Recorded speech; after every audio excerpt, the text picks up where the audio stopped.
I need you to stop what you're doing because Middlesbrough are toying with the Championship, and in this video, I'm going to tell you exactly why that is. Let's go. Before we get going, I've got to tell you over 80% of the people that watch this podcast on a regular basis aren't yet subscribed, so please hit that red button. It's free to do so. We are edging closer to 10,000 subscribers every single day. You could be the person that gets us over the line. In the comments down below, Middlesbrough fans, how are you reflecting on your season so far? It's pretty good.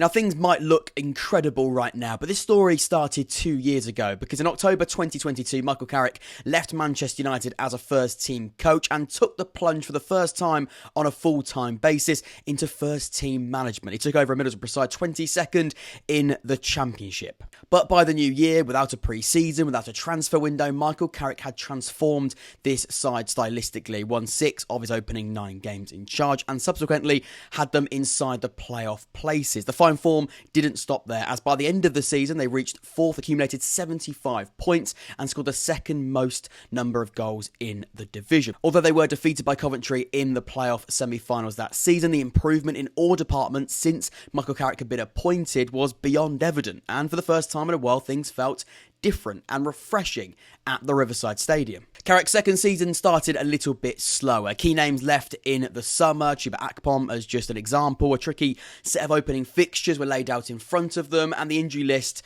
just never really got shorter. Borough finished 8th in the Championship last season, but understood the potential underlying reasons. Loyalty is so important. They handed Carrick a new contract in June this year, backed him further in the transfer window, and now we're here. It's present day, and things don't look too bad whatsoever. Yesterday they hit Oxford for 6, and as an Oxford United fan, it was pretty humbling. That's now 15 goals in their last 3 Championship games. Middlesbrough are scoring goals for fun, and for good reason, are being tagged one of the most attractive teams to watch in England right now. I think the best place to start is that game against Oxford yesterday, because that performance was phenomenal. I think one of their best yet. Take a look at this momentum graph in front of you, and importantly, the size of the blue bars. It visualises not just the control, but the quality of the chances that were created by Middlesbrough. Carrick's side had 64% possession against Oxford, completing over double the number of passes in the opposition half compared to the home side, whilst also creating 4 big chances. We spoke on a roundup before about the difference between domination and control, because they can easily be seen as the same thing, and they're absolutely not. The definition I've used before is dominance is about sheer excellence over the opposition. That's chance creation, shots on goal, for example, whereas control can sometimes lead to having possession for possession's sake in less threatening areas of the pitch. Middlesbrough completing the second most accurate passes per 90 sounds great.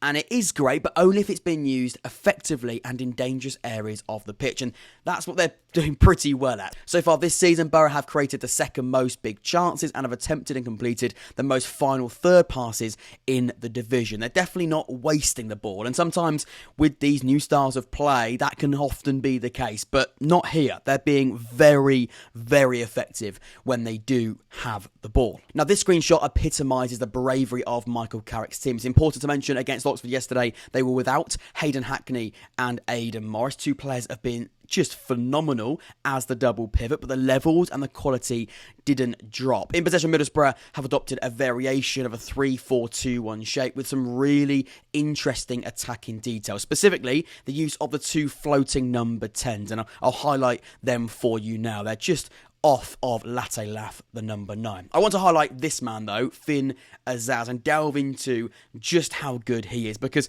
I mean, he tore Oxford apart yesterday, whether that be roaming into the half space, he's dropping deep to collect the ball, you name it. He caused countless problems in so many areas of the pitch. His personal heat map is really interesting. It shows him operating mainly in that right half space, but also in deeper areas and in wider areas as well. One of Michael Carrick's key ideologies and principles is fluidity and the desire to let individuals roam into various positions to cause a different type of problem. It's less about shape and more about profiles in certain positions. Along with his 2 goals and 2 assists, because apparently that's not enough, he created 5 chances, made 5 key passes, and made 8 passes into the final third. He was absolutely outstanding, unplayable, and to be honest, that's been the case since the start of the season. The creative magician has already racked up 12 goal involvements in 16 games, creating the most chances and the most shot-creating actions in the Championship so far.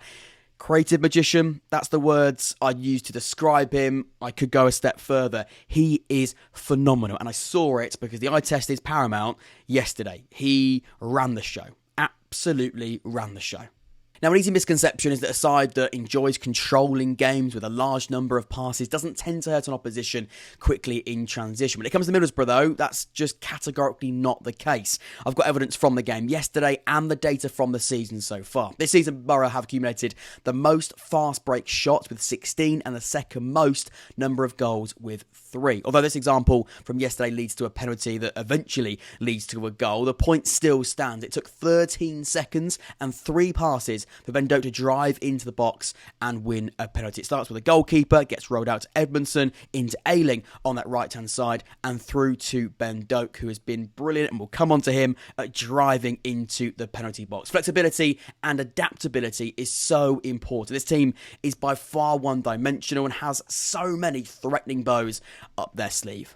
Now, those screenshots also unintentionally highlighted something else, and that's Middlesbrough's preference to attack down the right side. In fact, Middlesbrough have the third highest percentage when it comes to pass direction to the right. It's a niche stat, I'll be honest with you, very niche, but it emphasises the point that Carrick encourages his players to use the right side more than not. This is Middlesbrough's zones of control graphic that also highlights this point brilliantly. Zones labelled in purple means that Borough gain more than 55% of total touches in those areas. They absolutely love the right side, and why wouldn't you? Because they've got a certain Ben Doak operating there, and it's only right we speak about his influence. He has been a joke.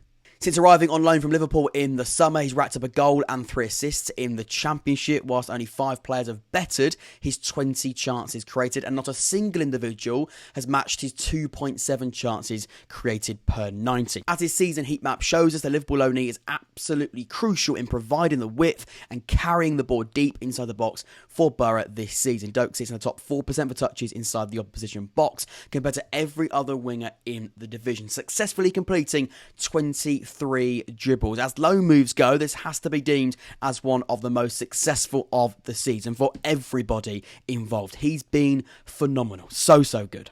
If you enjoyed this mini Middlesbrough deep dive, please make sure you leave a like and subscribe, and let me know in the comments down below how you're currently seeing this Borough campaign. I've been extremely impressed. Their run of form at the moment is simply a joke. Until next time, I've been Jack. This has been the Jack Wood Football Podcast, and I will see you all very, very soon. Take care.